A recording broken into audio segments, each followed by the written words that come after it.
Hello, my name is Julio. Um, I'm starting this presentation as a video as some of my friends actually request to do it. So I want to start with this picture, which is the Inca city of Machu Picchu. And you might know something about Peru, my home country, if you recognize this picture. Incas built towns and cities with a deep connection to nature and spirituality. And this is a great example of their achievements. When I look into this picture, I think about urban agriculture, green infrastructure, and mobility. Incas were able to sustain thousands of people in remote areas like this, without having to seek for resources probably outside of a half a mile radius. I am still trying to understand how they built these amazing structures and how they sized the amount of home cover versus green areas. Was there any sort of formula they used to limit their population or limit their work distance? There was definitely not such a thing as urban design books back then. As an architect and urban planner, I feel there will always be a need to know sizes, proportions, formulas before any design can be drafted. I know it's a great feeling when presenting a design that has comprehensively addressed every single issue. The truth is, it's not that easy. Modern cities now don't have llamas everywhere, neither hard worker Incas carrying food back home. Instead, we now have overwhelming urban systems and people wired to many different things. With an optimistic view, I think there might be a way to improve this type of life. Let me start with a quick study I did for Tucson, Arizona. The goal here was to identify underutilized parking spaces that can be turned into green spaces, creating interconnected green networks.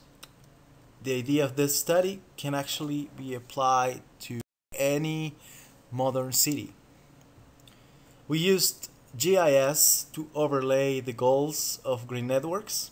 In other words, we created the rules of the game. These rules had a deep relation to existing land use patterns, transportation systems, and many more.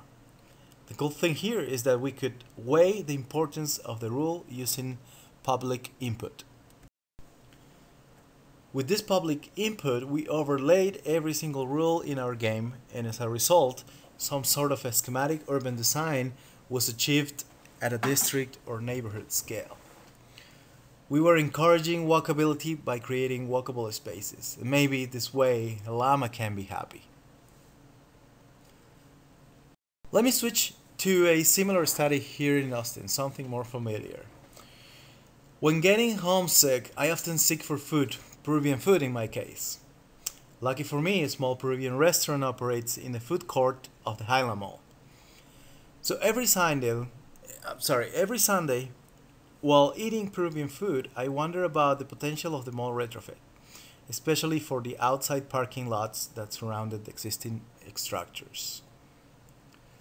Long story short, my thesis analyzed the proposed redevelopment using lead ND metrics to evaluate the performance of this redevelopment in terms of connectivity and compact development. So my question was, how do we measure compact? How do we measure connected? Are there any Imagine Austin metrics we can use to follow? Lucky for me, I was just having to read the lead neighborhood rating system for my professional accreditation. So when reading this, I found that it actually fits nicely when measuring goals as clear as compact and connected. So I decided to use lead ND as a base for performance metrics. But why compact and connected? It's because our comprehensive plan says so? Well, actually, when reading deeply into the goals of Imagine Austin or the lead ND rating system, they're both trying to achieve the same thing.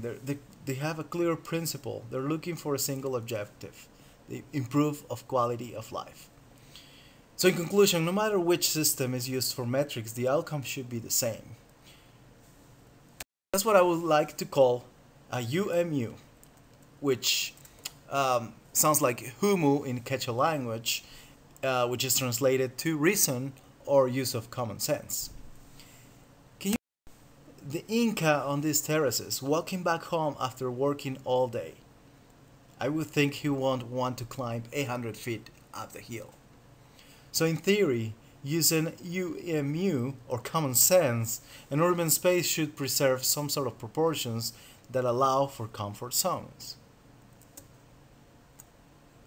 The High Redevelopment Project, not surprisingly, perform under compact and connected category. In theory, this neighborhood can achieve a minimum rating of certified under the LEED ND rating system. There was a little issue with this network connectivity, but nothing that can be easily fixed before all buildings are put in place. That was the case of one of the block sizes, the eastern one.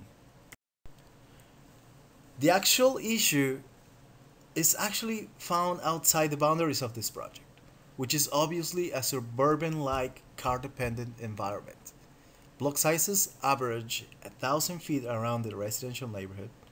Large amount of underutilized land, mainly parking spots or parking lots, are found surrounding all the building structures. So imagine Austin might help creating compact and connected places for urban infill projects. But what about other areas? Is there a solution to that? Would you walk more than the straight line distance to visit your neighbor? Do you actually know your neighbor? I think the answer should be, let's make those 800 feet safe, comfortable, and enjoyable. Let's create networks that allow us to connect with nature and more people, which will help enhancing our human spirit. I would like to play, live, and work without having to sit more than 20 minutes in traffic. Austin is a great place. It's doing great things to address these issues. I am currently involved with the Advisory Council of the City of Austin and would like to hear from you on your ideas to improve our 16 urban network. One great idea I heard a few years back was about measuring walkable distances. The distance I can take a soup bowl without delivering a cold soup to my neighbor, or maybe for a climate like Austin, the distance I can walk with an ice cream in hand without this becoming liquid.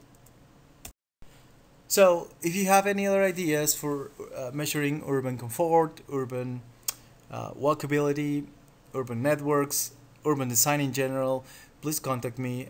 My name is Julio Carrillo. My email is there, and follow my blog posts if you want at urbanamowordpress.com. Thank you.